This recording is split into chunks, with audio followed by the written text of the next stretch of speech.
Je voudrais dire quelques mots sur ce qui nous arrive en ce moment.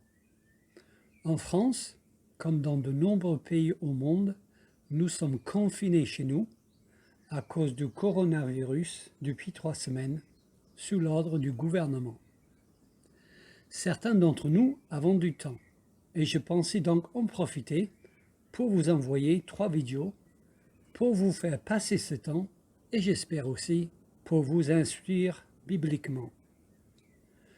Je veux parler de la situation dans laquelle nous nous trouvons pour nous ramener, nous les chrétiens évangéliques, vers l'enseignement biblique concernant le rôle de l'État. Car je suis assez consterné par ce que mes frères et sœurs en Christ ont pu dire concernant cette crise. Certes, mon expérience est très limitée, mais étant donné la réaction de stupeur et d'hostilité que mes remarques ont suscité chez mes amis évangéliques, je serais étonné de découvrir qu'ils sont dans la minorité parmi les évangéliques français. Mon point de départ est que la Bible est un mode d'emploi divin pour notre vie et qu'elle a donc des choses à dire sur tous les aspects de notre vie. Elle a des choses à dire sur notre vie individuelle, sur notre vie familiale et sur notre vie collective. Et puisqu'elle a des choses à dire sur notre vie collective, alors elle a des choses à dire aussi sur notre société et aussi sur le rôle de l'État qui gouverne cette société. Car Dieu a déjà créé et géré une société. Dieu a déjà créé et géré une société. Il a donc un peu d'expérience dans ce domaine, n'est-ce pas?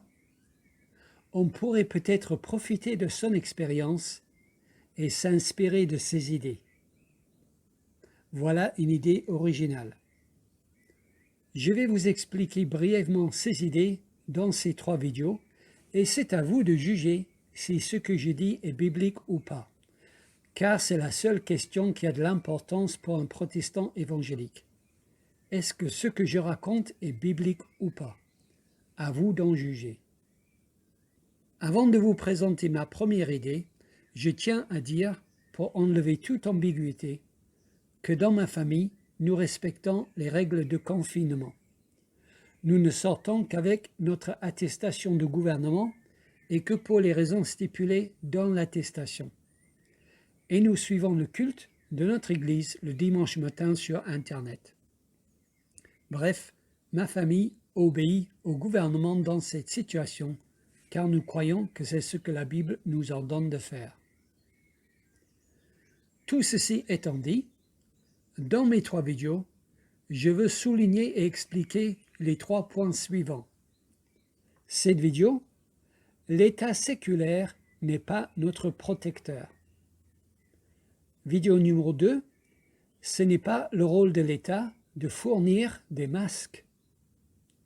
Vidéo numéro 3, la solidarité nationale n'est pas de la solidarité. Donc cette vidéo, l'État séculaire français n'est pas notre protecteur. L'État séculaire n'est pas notre protecteur. Je dis ceci parce que les chrétiens avec qui je discute applaudissent des 2 mains l'action du gouvernement et certains trouvent même que les mesures de l'État ne vont pas assez loin. Cependant, on peut se poser la question de savoir si toutes ces mesures prises sont nécessaires. Il ne faudrait pas que le médicament fasse plus de mal que la maladie, n'est-ce pas? Car selon l'AFP, 13 000 personnes sont mortes de la grippe saisonnière en 2017 et 14 000 l'année précédente. C'est un drame et pourtant l'État n'a pas fermé l'économie ou les églises pour autant. Mais ce n'est pas pour poser ce type de questions spéculatives que je fais cette vidéo. Ce qui m'intéresse, c'est ce que dit la Bible. Je crois que le président de la République et les membres de son gouvernement ont pris la décision du confinement parce qu'ils n'ont pas envie qu'il y ait beaucoup de décès parmi les Français. Je crois aussi que c'est probablement la première raison qui les a poussés à le faire, et je pense qu'ils sont motivés surtout par la compassion. Je veux penser le meilleur de leur motivation jusqu'à preuve du contraire.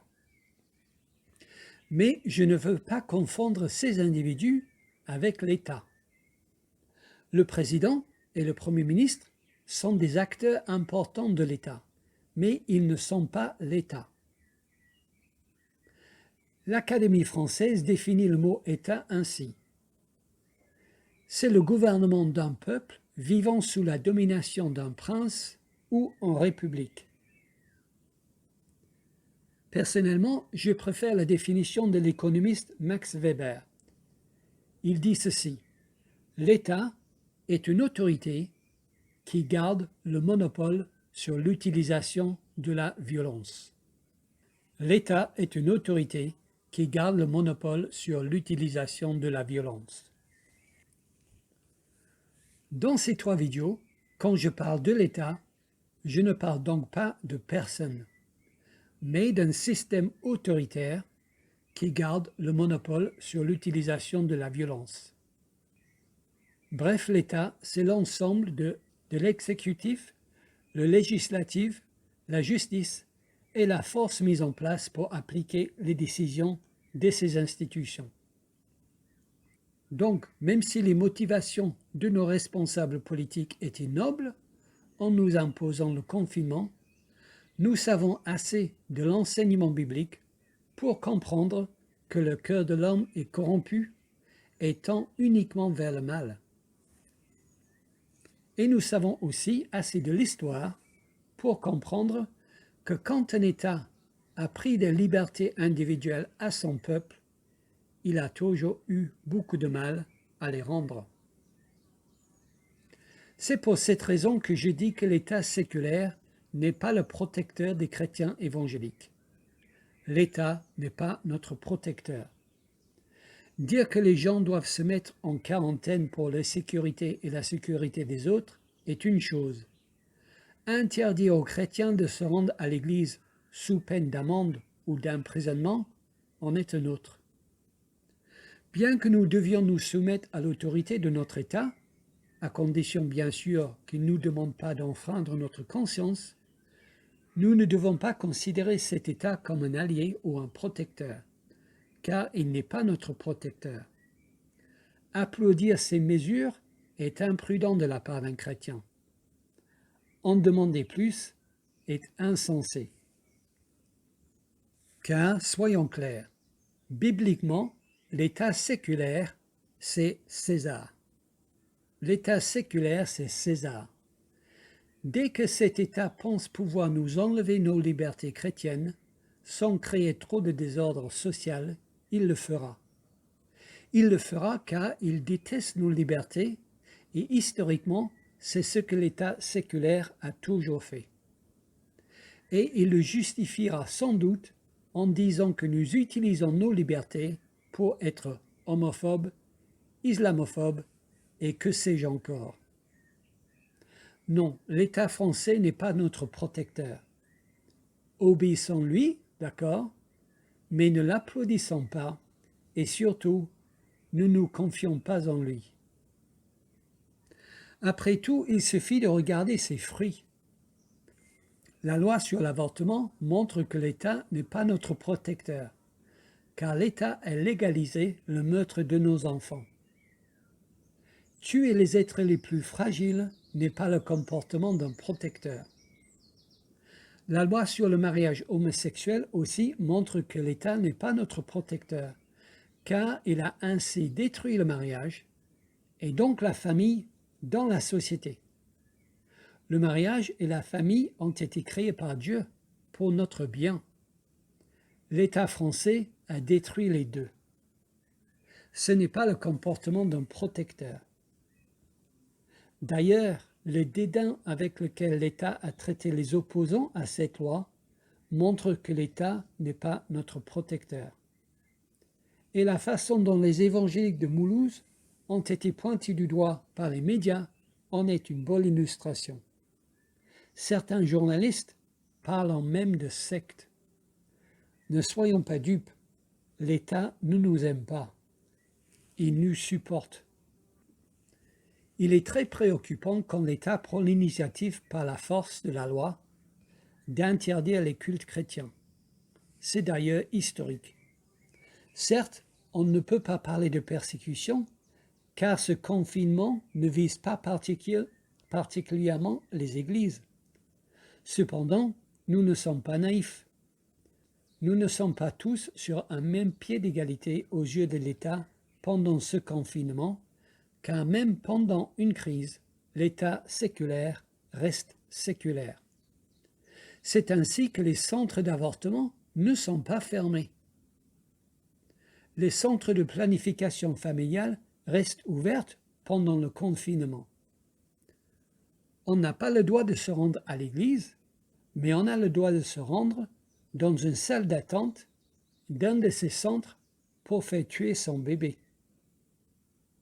Les mêmes personnes qui nous ont dit de nous confiner pour nous sauver de la mort ont décidé de garder ouverts ces cliniques de la mort. Un État qui tue ses enfants, qui massacre son propre avenir, n'est pas notre protecteur. Voici un fait à méditer. Aux États-Unis, certains gouvernements ont obligé ces centres de planification familiale aussi à fermer comme les églises. Les églises devaient fermer et aussi les centres de planification familiale aussi. Et figurez-vous que dans ces États, le coronavirus a sauvé des vies. Rendez-vous compte, dans les États où on n'avorte plus, à cause du confinement, la mortalité a baissé.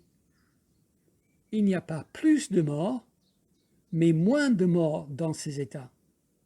Et cela malgré les décès à cause du virus.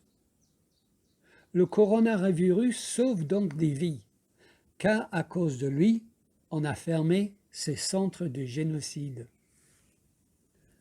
Par contre, en France, pendant le virus, on tue encore. Car il ne faudrait surtout pas faire une pause dans l'activité de tuer nos bébés. Baal a besoin de ces sacrifices d'enfants, n'est-ce pas? La fermeture des églises, mais l'ouverture des centres d'avortement montre que l'État n'est pas notre protecteur. Il est notre ennemi.